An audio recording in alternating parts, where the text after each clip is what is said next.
আজকে কি কি রান্না করলে গো? আজকে আজকে অনেক কিছু করেছি। কই দেখাও তো। এই দেখ, ফার্স্টে দেখে নে, ভাতটা অনেকক্ষণ আগেই করেছি। ঠান্ডা হয়ে গেছে নাকি? হালকা ঠান্ডা, একদম গরমও না আবার ঠান্ডা না। আর এখানে দেখ শসা কেটে নিয়েছি অনেকদিন বাদে। আর এটা হলো কি বলতো, পেঁয়াজ কলি আলু ভাজা। এখন শীতকালে পেঁয়াজ কলি আলু ভাজা খেতে হেবি ভালো লাগে।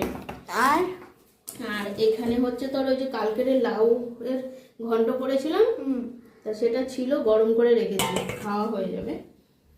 আর এটা কি বলতো, কি এটা? এটা হলো বোয়াল মাছ, কালারটা দেখ শুধু।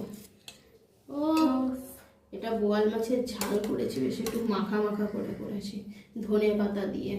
হেভি না? কালারটা হেভি হয়েছে না? গন্ধটা দেখ কেমন আসছে বল। দারুণ বেরোচ্ছে। হেভি হয়েছে বল। তো এই তো হয়েছে আজকে দুপুরের মেনু। তো কেমন